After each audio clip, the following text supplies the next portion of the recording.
Our group is a visual merchandising company. We really work with customers within retail, health markets, and even online presence and storefronts. Supply them product, both digitally printed, two-dimensional print, as well as experiences. PACE was implemented at TBG around 2012, and at the time, the senior management was commissioned to take a hard look at how they could add a system to help us scale. At the time, we were heavy users of QuickBooks for the finance side, as well as some homegrown job ticketing systems and so forth. Really wanted an ERP or MIS system that was focused on print, that would allow us to use it out of the box. We needed the ability to also be able to customize the system to our needs. Back in 2015 or 2016, we decided that where PACE was at wasn't going to scale well with our needs, so we took a hard look at how our order entry system was working. We utilized some of our homegrown systems and used PACE's API to talk to those. What we didn't value at that time, which I think is where we're now moving into the future, is the idea of that full, robust system, from estimating through converting into order entry, and then all the amazing metrics that go around that. So, as we step through our journey, that was our next big challenge, I would say. What we had built in 2016 worked well for the time. We realized a few years back that it didn't scale well. Yeah. And so as we were growing, our only solution to really handle that was to add headcount. And as we know, that's just not a sustainable business practice. So we went back to the drawing board and we started looking heavily into what can we do to eliminate some of the extra stuff that we built in, the APIs and the integrations and all the stuff that we added to PACE to make it work for us. And we started looking all over again. Do we need a new ERP system? Right. Do we need something completely different that maybe isn't print focused that we can add to our portfolio? We looked at it holistically and decided that if we were to scale back some of the stuff that we had built in that was custom made and use PACE more out of the box, keeping customizations where they made sense, that we would be able to scale at a much quicker rate than we otherwise would be able to. And so that's where we landed on our current project and where we're at today. Fast forward, here we are, 2019, 2020. Ryan's talked about we found a solution, and we still think the e-productivity software suite is what we're looking for. And so from my seat in the operational lane is really to figure out a more robust flow in and out. Right? Today, my view into the work I have is as short as the time it takes a PM to put a production ticket in. Our biggest gap really was we would receive an order or a project from a customer. An opportunity, right? An opportunity, we would receive that, and between that and shipping out the door, there was a pretty huge gap where no data was in our system. It might be in somebody's spreadsheet, it might be in somebody's head or in an email. Or all the above. Or all the above. And we realized we really needed to devise a way to capture it beginning to end. So with that in mind, we did land on a couple more EPS solutions, which were process shipper to handle shipping. It gives us the opportunity to understand the shipments in the front end, to your point, right? And to understand what is our ship load. And then we can take the system and the tools and we can understand, do we have this product in our distribution center? Is it skewed already? Do we need to create production tasks and workloads to create it?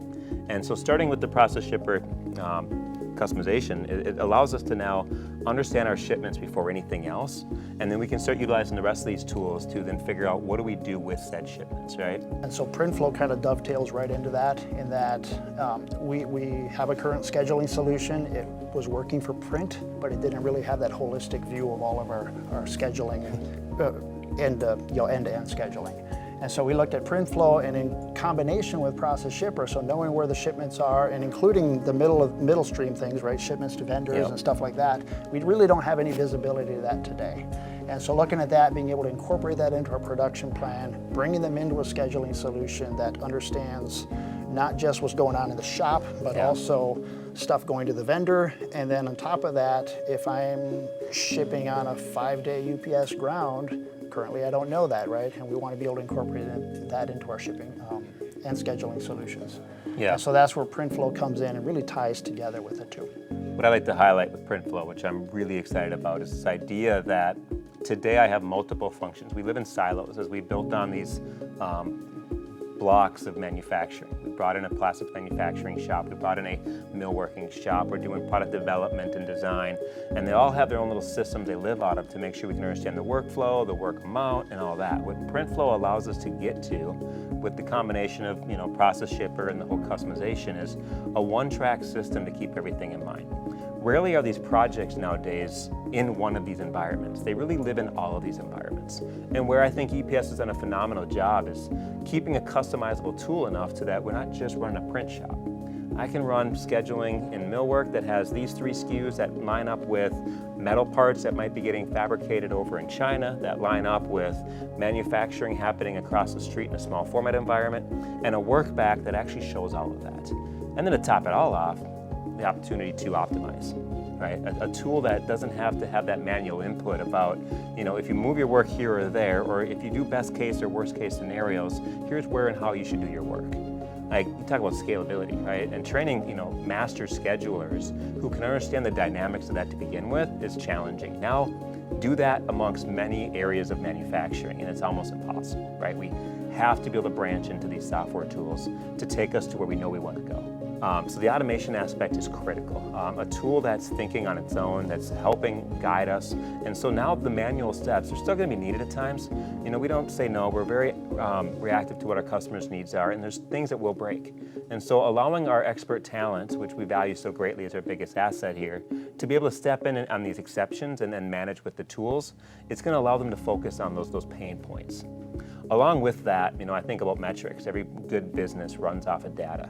And so being able to pull data sets from an entire ERP system that has all the information in it and not having to pull from a QuickBook over here or a Google document over there, it's just bringing it all together. I mean, the fact that, I can run estimates versus actual, which is such a basic thing to say, but with our own homegrown system, we don't always have that perfect connection. This allows a lot of that. To think about from an estimate plan record all the way through a planning team's plan record into production and then validating the accuracies of that. Again, what we make is complex. We're not doing widgets here. And so using a system that allows us to make one-off specific, very complex fixtures, it's amazing to see it come together. And then I have the vision that Ryan has and the dev team in its entirety to take it to that full standard is quite amazing in my opinion.